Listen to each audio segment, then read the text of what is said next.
नमस्कार साथियों, स्वागत है आप सभी का हमारे खुराना क्लासेस एप्लीकेशन पर।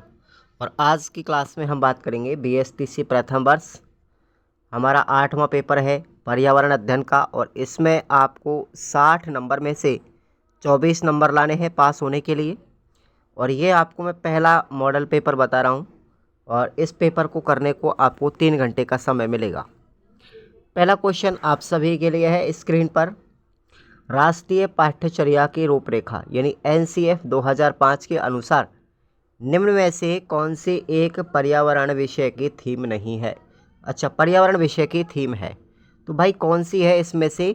आपको पर्यावरण अध्ययन की 6 थीमों के बारे में आपको इसी मॉडल पेपर में प्रश्न बताऊंगा। आपको उन 6 थीमों को याद करना है।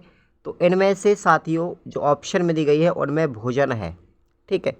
भोजन है, आपकी यात्रा है, आवास है, कुछ करना और सीखना, ये सब थीम है इसकी, ठीक है ना। देखिए थोड़ा सा मेरा गला बैठ रहा है, तबीयत थोड़ी डाउन है, इस वजह से आपको मैं ज़्यादा तेज़ स्पीड में बोल नहीं पाऊँगा। तो क्वेश्चन आपका 2 है। भारत में जिस स्थान को प्रवाल भित्तियों के संरक्षण के लिए चयनित किया गया है वह कौन सा स्थान है साथियों। तो देखिए भारत के अंदर यहाँ पर कई स्थान हैं जिनको प्रवाल भित्तियों के संरक्षण के लिए चयनित किया गया है। पहला है आपका अंडमान निकोबार द्वीप समूह, एक तो ये है। दूसरा है लक्षद्वीप, तीसरा है कच्छ की खाड़ी गुजरात में, और चौथा है आपका मन्नार की खाड़ी। तो आपका डी ऑप्शन राइट कर लीजिए। इसमें क्या हो जाएगा, ऑप्शन आपका डी राइट है।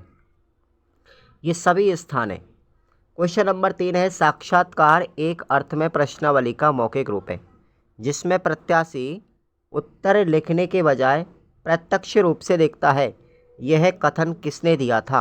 तो यह कथन दिया था साथियों बेस्ट ने। क्या नाम है मनोवैज्ञानिक का नाम, याद रखना बेस्ट, ठीक है भाई। क्वेश्चन नंबर 4 है। मूल्यांकन प्रक्रिया है तो मूल्यांकन कैसी प्रक्रिया है, ध्यान रखना सकारात्मक प्रक्रिया है। अगला क्वेश्चन है आपका 5वां, देखिए मूल्यांकन की प्रक्रिया के प्रमुख क्षेत्र कौन कौन से हैं। तो ये आपको 6 क्षेत्र याद रखने हैं। और ये जो मैं आपको 6 क्षेत्र बता रहा हूँ ये बीएस ब्लूम के अनुसार है, ठीक है।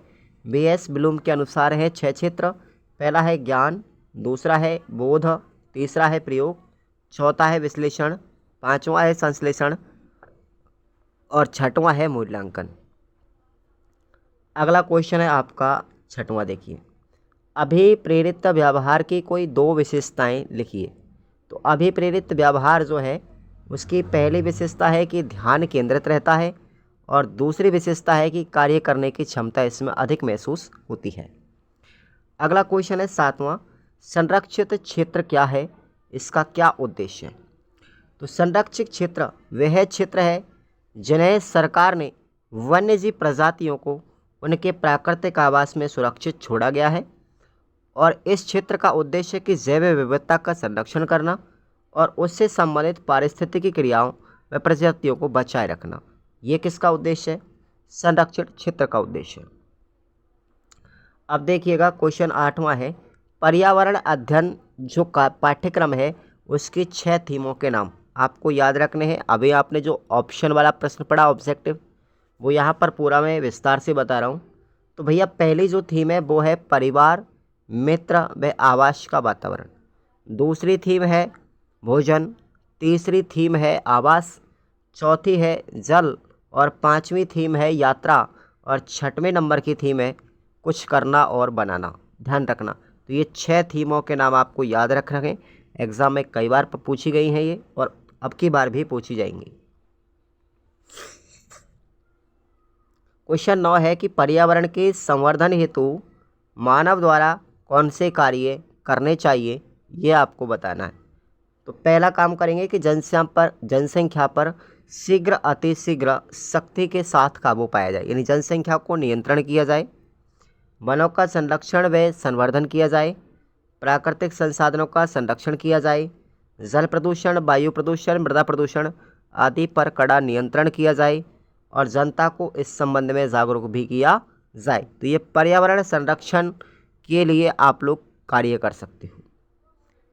अगला क्वेश्चन है अथवा में पर्यावरण अध्ययन का क्षेत्र स्पष्ट कीजिए, यानी पर्यावरण अध्ययन क्षेत्र किसे कहते हैं यूनिट 1 का प्रश्न है, आप लोग ज़रूर पढ़ के जाएं। क्वेश्चन आपका 10वां है, कृषि से संबंधित प्रमुख समस्याएं कौन कौन सी हैं।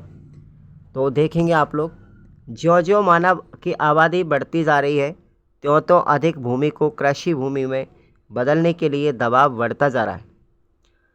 साथ ही उपलब्ध खेतों से अधिक उपज पाने के लिए जोर दिया जा रहा है। पहाड़ी इलाकों में जंगलों को काटकर उनकी जगह फसलें उगाई जा रही है, जिसके कारण मिट्टी का कटाव हो रहा है। आज दुनिया के कई भागों में ये रासायनिक उर्वरक आवश्यक हो गए हैं, परंतु ये हमारे पर्यावरण को गंभीर नुकसान भी पहुंचा रहे हैं। तो ये कृषि से संबंधित समस्या है। अथवा में आपका प्रश्न है, रेलवे सुरक्षा के सामान्य नियम कौन से हैं। आपको लिखने हैं। यूनिट नंबर 2 में आपको ये प्रश्न मिलेगा, आप लोग ज़रूर पढ़ें इसको। क्वेश्चन 11वां है, J.S. ब्रूनर के शिक्षण सिद्धांत की विशेषताएं कौन कौन सी हैं। तो पहली विशेषता है आपकी अधिगम की पूर्व अनुकूलता। इसके अनुसार बालक का संबंध उस झुकाव से है जिससे वह स्कूल में प्रवेश करते समय रखता है। पूर्ववर्ती अनुभवों तथा संदर्भों से वह अधिगम की क्रियाओं को आधार प्रदान करता है। दूसरी विशेषता है ज्ञान की संरचना। यह अधिगम के लिए ज्ञान की संरचना को वांछित स्वरूप प्रदान करता है, जिससे अधिगम सरल हो जाता है। तीसरी विशेषता है तारतम्यता। शिक्षण सामग्री को वांछित क्रम प्रदान करना तारतम्यता कहलाता है। और चौथी विशेषता है पुनर्बलन। शिक्षा सिद्धांत पुरस्कारों की प्रकृति तथा स्थिति की व्याख्या करता है। ब्रूनर ने संज्ञान के विकास के संबंध में जीन पियाजे के विकास सिद्धांत को स्वीकार किया है और ब्रूनर का यह सिद्धांत संज्ञानात्मक सिद्धांत पर आधारित है। ठीक है। अथवा में आपको क्वेश्चन याद रखना है, जीन पियाजे का बाल विकास संबंधी जो मॉडल है उसको आप लोग याद रखेंगे, ये क्या मॉडल है। साथियों यूनिट नंबर 3 में प्रश्न मिलेगा। क्वेश्चन नंबर 12वां है, पर्यावरण शिक्षण अधिगम योजना बनाते समय ध्यान रखने योग्य 4 बातें आपको बतानी है। तो पहले चीज़ का ध्यान रखेंगे पर्यावरण की पाठ्यचर्या। दूसरी याद रखनी है पर्यावरण शिक्षण के लक्ष्य और उद्देश्य। तीसरा है कि बच्चे कैसे सीखते हैं। चौथा है बच्चों की अवधारणाएं। 5वां है उपलब्ध संसाधनों का समावेश। और 6वीं बात याद रखनी है कि अधिगम मूल्यांकन के तरीके कौन से हैं। ठीक है। अथवा में प्रश्न है आपका, पाठ योजना की आवश्यकता क्या है। तो ये आपको बतानी है, पाठ योजना की आवश्यकताओं के बारे में यूनिट नंबर 4 में मिलेगा क्वेश्चन। 13वां क्वेश्चन है कि अधिगम योजना के उद्देश्य बताइए। तो पहला उद्देश्य है अधिगम योजना निर्माण के बारे में समझ बनाना। दूसरा उद्देश्य है कक्षा के भीतर तथा कक्षा के बाहर सीखने के अवसर बनाना। तीसरा उद्देश्य है अधिगम के विभिन्न तरीकों की जानकारी देना। चौथा उद्देश्य है कक्षा में गतिविधि संचालन हेतु क्षमता प्राप्त करना। 5वां उद्देश्य है कि कक्षा के बच्चों के पूर्व ज्ञान को अधिगम निर्माण में उपयोग कर पाना।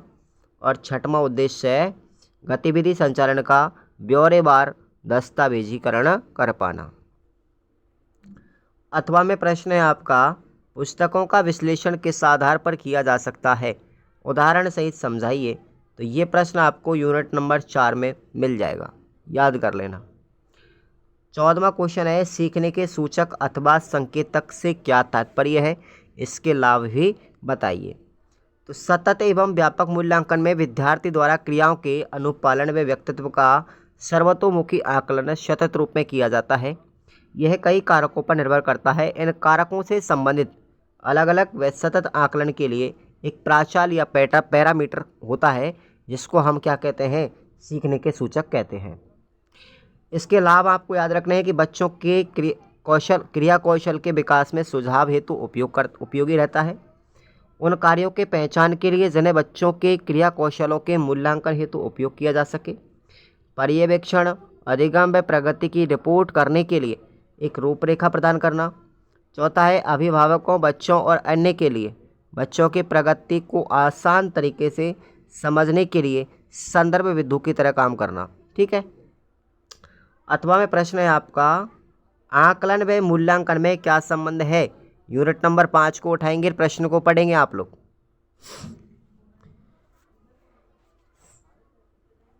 15वां क्वेश्चन है, आकलन व सहकर्मी आकलन में क्या अंतर है? देखो, स्वयं आकलन एक तो है आपका स्वयं आकलन और दूसरा है सहकर्मी आकलन।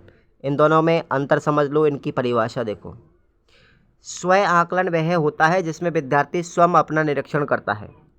जब कक्षा से पहले पढ़ाए गए विषय के अनुप्रयोग पर शिक्षक द्वारा कुछ गृह कार्य दिया जाता है, तब विद्यार्थी को स्वयं आकलन का अवसर मिलता है। इससे विद्यार्थी को पता चलता है कि विद्यालय में पढ़ाए गए संप्रत्ययों को कितनी अच्छी तरीके से समझाया गया है। जब कोई बच्चा अपने मित्र के द्वारा बनाए गए अपने स्कूल के अहाते के नक्शे की प्रशंसा करते हैं तो उसे सहकर्मी आकलन कहते हैं। अध्यापक प्रत्येक बच्चे से अपनी अगली सीट पर बैठे हुए सहपाठी के विशेष कौशल की सराहना करने के लिए कह सकता है तथा साथी के मूल्यांकन के रूप में उसे रिकॉर्ड करने के लिए भी कह सकता है।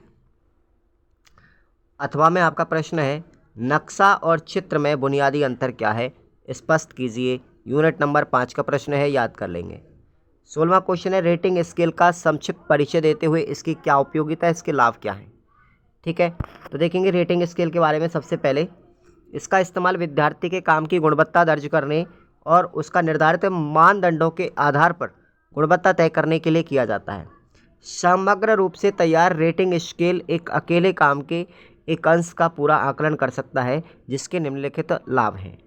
पहला है, विकास के बहुत से पहलुओं का आकलन भी किया जा सकता है। इससे व्यक्तिगत रूप से तथा समूह में दोनों ही तरीके को आकलन करने के लिए इस्तेमाल में लाया जा सकता है। तीसरा है, अलग अलग समय अवधि के दौरान भिन्न भिन्न पर्यावरणीय परिवेश में आकलन किया जा सकता है। चौथा है, बच्चे के प्रदर्शन ज्ञान के प्रमाण से प्राप्त रिकॉर्डों पर आधारित होते हैं। और पांचवा लाभ है, अतिरिक्त समय, व्यवहार, रुचियों और चुनौतियों का बारीकी से अध्ययन आदि प्रतिमान शिक्षक के बच्चे के बारे में सारगर्भित तस्वीर प्रस्तुत करने में मदद करते हैं। अथवा में प्रश्न है, संचित अभिलेख क्या है, इसकी विशेषताएं क्या है? तो ये प्रश्न आप लोग जरूर देखना, अपनी सीरीज में मिलेगा इसी में। अब हम आते हैं हमारे निबंधात्मक प्रश्नों की तरफ, देखिएगा।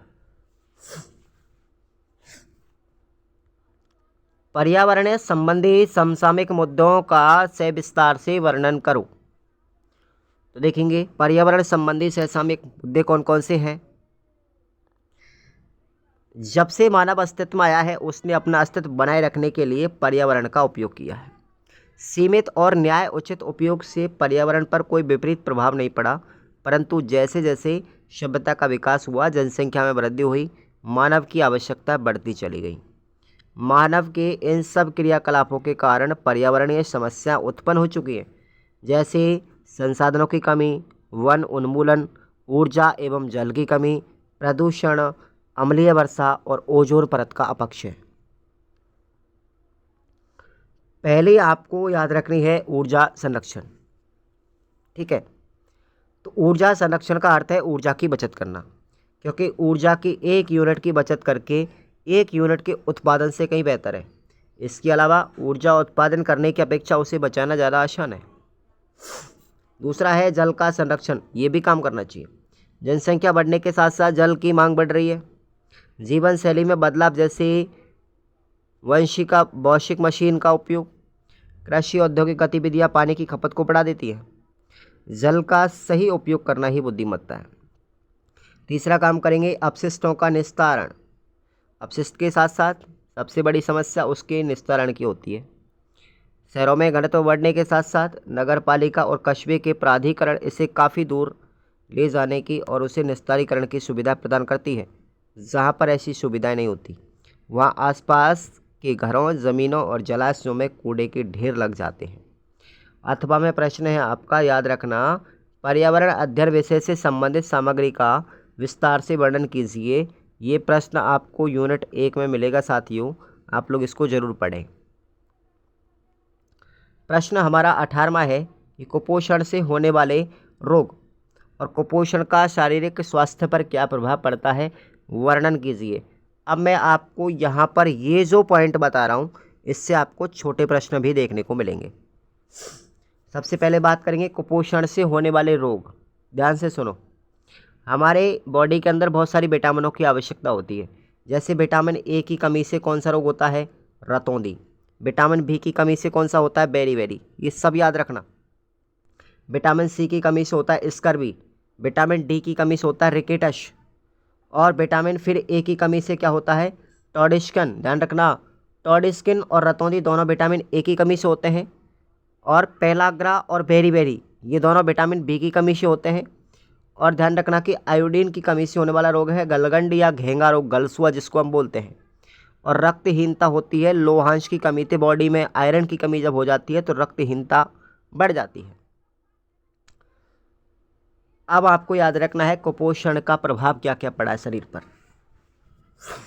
कुपोषण के प्रभाव: व्यक्ति की शारीरिक वृद्धि रुक जाती है, आयु व लंबाई के अनुपात में भार कम हो जाता है, व्यक्ति निस्तेज, दुबला पतला और कमज़ोर हो जाता है, त्वचा ढीली और झुर्रीदार पड़ जाती है, शरीर में शक्ति का अभाव और शिथिलता आ जाती है, व्यक्ति का चेहरा पीला पड़ जाता है, सूखा पड़ जाता है, आंखें उदास हो जाती है और कई रोग हो जाने से थकान, शीघ्र अनुभव होती है। ये सब किसके प्रभाव है? कुपोषण का। अब कुपोषण को दूर करने के उपाय। कुपोषण का मुख्य कारण है अशिक्षा और अज्ञानता। अतः बालकों व अभिभावकों को संतुलित भोजन अथवा आवश्यक पोषक तत्वों के बारे में ज्ञान कराते रहना चाहिए। रोगग्रस्त बालकों को चिकित्सक को दिखाकर उनके आहार के बारे में जानकारी देना चाहिए। विद्यालय में विश्राम और मध्याह्न भोजन की व्यवस्था की जाए, वहाँ उनके संतुलित और पौष्टिक भोजन भी दिए जाए। विद्यालय में घर के पर्यावरण को स्वास्थ्यकारी भी बनाया जाए। ठीक है। अथवा में प्रश्न है आपका, अपशिष्ट पदार्थ किसे कहते हैं? इनके स्रोत और निस्तारण के उपायों का वर्णन कीजिए। ये आपको प्रश्न यूनिट नंबर 2 में मिलेगा, जरूर पढ़ के जाएं।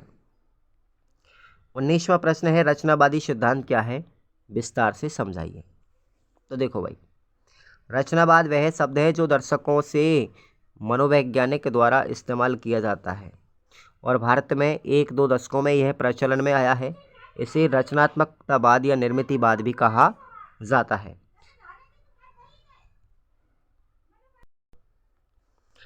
सीधी सादी भाषा में कहें तो इसका तात्पर्य इस बात से है कि मस्तिष्क में ज्ञान और जानकारी किस प्रकार भंडारित होती है। मस्तिष्क में कुछ भी और वैसे भी दर्ज नहीं होता जैसे उसे अनुभव किया गया हो। यह तथ्य हमारी 5 इंद्रियों से प्राप्त हुए अनुभवों के विषय में सच है। इस प्रकार रचनावादी सिद्धांतों के अनुसार यह माना जाता है कि ज्ञान दी जाने वाली और सिखाई जाने वाली चीज़ नहीं, इसे तो सीखने वाले अपने अनुभवों और दूसरों के साथ होने वाले परस्पर क्रियाओं के जरिए सीखते हैं। इस सोच के मुताबिक सीखने की प्रक्रिया के केंद्रों में सीखने वाला होता है। सीखना हमारे पूर्वाग्रहों, अनुभवों, समय और शारीरिक और मानसिक परिपक्वता से प्रभावित होता है। सीखने वाले की उत्प्रेरणा उसमें अत्यधिक ज़रूरी पहलू है। जब सीखने वाला सीखने के लिए प्रेरित होता है तो वह अपनी चाह और संकल्प की मदद से चुनिंदा जानकारी ग्रहण करता है, उसे अपनी ज़रूरतों के मुताबिक ढालता है। इस तरह की रचनावादी कक्षा में शिक्षकों की महत्वपूर्ण भूमिका होती है। वे महज ज्ञान देने वाले न होकर एक मददगार और मार्गदर्शक की भूमिका निभाते हैं। अथवा में प्रश्न है पियाजे की संज्ञानात्मक विकास की विभिन्न जो अवस्थाएं हैं, ध्यान रखना उसके चरण कौन कौन से हैं, अवस्थाएं कौन कौन सी हैं, उसका आपको विस्तार से वर्णन करना है। ये प्रश्न आपको यूनिट नंबर 3 में मिलेगा। ठीक है भाई, तो ये आप लोग जरूर पढ़ें। अगला प्रश्न है आपका 20वां, औपचारिक व अनौपचारिक आकलन। ठीक है, और फॉर्मेटिव व समेटिव आकलन, इन दोनों में अंतर सुनिए आप लोग, क्या मतलब है। तो पहले बात करेंगे हम औपचारिक अनौपचारिक की। मौखिक व लिखित जांच औपचारिक आकलन में आते हैं। छात्रों को जांच के बारे में पहले से ही सूचित कर दिया जाता है, तो वो कौन सा है? औपचारिक। अनौपचारिक की बात करें तो स्वाभाविक अनौपचारिक स्थिति में और बच्चों को बिना सूचित किए खेल के मैदान में, कक्षा में, कहीं भी अवलोकन कर सकते हैं किसी भी समय, उसे हम अनौपचारिक आकलन कहते हैं। अब देखिए फॉर्मेटिव और समेटिव आकलन।